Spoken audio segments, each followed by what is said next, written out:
I'm Alexis Correira. I am the new conservation agronomist here at the Dickinson Research Extension Center for North Dakota State. But another part of my job is serving as I'm administering the Farmers for Soil Health program in North Dakota. So the Farmers for Soil Health program is another cover crop cost share program. And it's a farmer-led initiative backed by Soy Checkoff, Pork Checkoff, and the National Corn Growers Association. So one thing that these checkoff dollars are going towards funding is this initiative to diversify, intensify, and promote soil health practices in these systems here. So the program spans across 20 states right now. We're in pretty much the western edge of it, right? In North Dakota. And so I am serving North Dakota, but if you're joining us from South Dakota or Minnesota, CTIC takes care of those acres, and I'd be really happy to connect you with those people if you're interested in this program at all. And I've got a QR code down here if you wanted to check out our website while I'm talking. My visuals aren't super complicated or anything.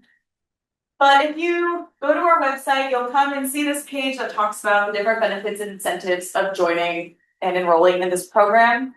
You'll see local technical support, that's me. I am your local technical support, and CTIC offers that support in those other states. There's a marketplace component, but what I really came to talk about today are the financial incentives. Currently, the website says that it's a financial contract. You have 3 years and you're paid $50 over these 3 years for this program. But that's not actually true anymore. And I'm really excited to share some of the program modifications for Farmers for Soil Health that recently came through. So Farmers for Soil Health only covers cover crops. That's the cost share incentive. It's just to help pay for cover crops. And with the new program modifications, we now have a 2,000 acre cap and a single year contract. So you're no longer tied down for 3 years committing to that long-term use, but you can really just give cover crops a try for a year. Not that you're going to really see hardcore soil health benefits after a single year, but it can at least start getting your feet wet with the practice. We've also increased our payment rate, so it's not quite as high as those EQIP or CSP dollars, but it's $35 an acre just for cover crops. And we are a federally funded program, so we do have quite a few certifications and all that fun documentation we have to get through to just prove that we're doing what we're saying doing, basically. So you end up needing an environmental evaluation. I'll talk a little bit about the eligible crops because this is funded in part by these commodity groups. You need your producer subsidiary prints. They want to collect some of your marketing data, and then with the new program modifications, there is that 2,000 acre cap acknowledgement. You could enroll more than 2,000 acres, but you're only going to get paid for up to 2,000. That's kind of how it's going to go. More of this fun stuff that we have to collect from Farmers for Soil Health. Basically, your farm numbers, your tract numbers, information about your rotation and your other practices.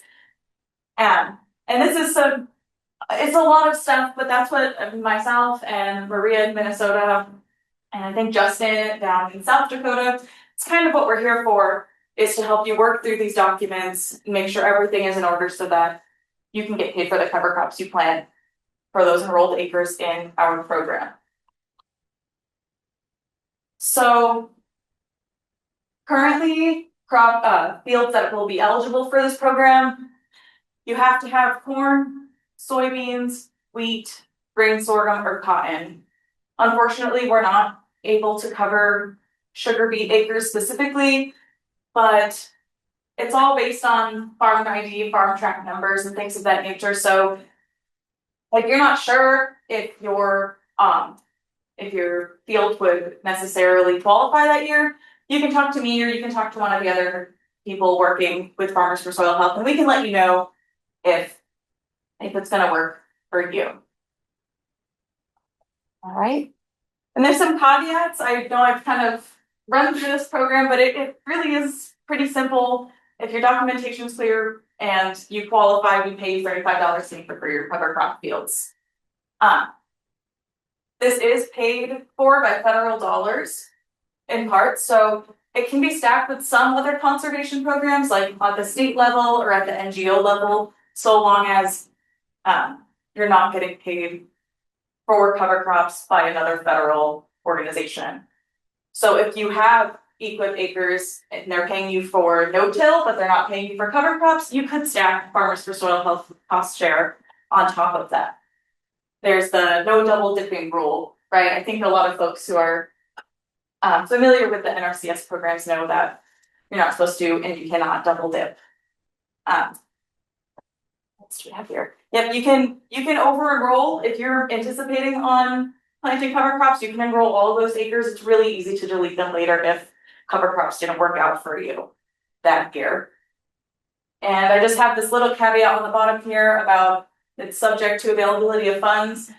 That just means if the government shuts down or they cancel our grant or something, we can't pay it out. So that's just something that we have to relay when talking about this program.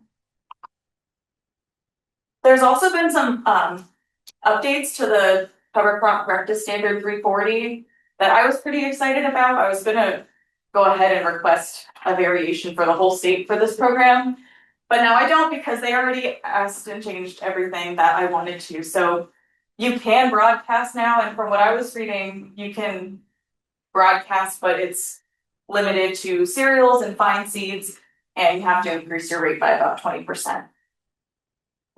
If I'm wrong, you can let me know, but this is what I have from the NRCS office in Bismarck, that what they recently sent me. There's the new planting deadline of October 1st, which is awesome. We can finally have a not delayed, but a later deadline if you wanted to plant something after pulses come up, or you're not so restricted by our harvest dates. And if you're not sure if your practice is within the standard, you could contact me, but your local NRCS office really has the final say about whether or not something is kosher for being up to par with the practice standards.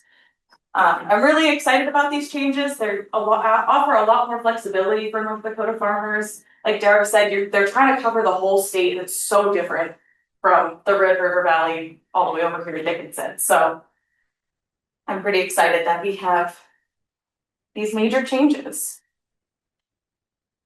Now, as far as enrollment for Farmers for Soil Health, we're still waiting for the tech guys on the back end to get all of those things figured out. We're really hoping for enrollment to be open by May 1st, but kind of the latest it's going to open is June 1st, and then we'll have enrollment going through August 31st. And this program has at least 2 more years of funding towards it. So if this is something you're interested in trying or getting involved with, I'd be happy to chat and answer any questions you might have about the Farmers for Soil Health program specifically.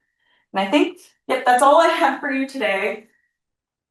Pretty short and sweet, but it's a very, on the back end, there's a lot of paperwork because it is a federally funded program in part, but at the surface, it's cost share for cover crops, nothing else. We're not worried about tillage or the other ecosystem services.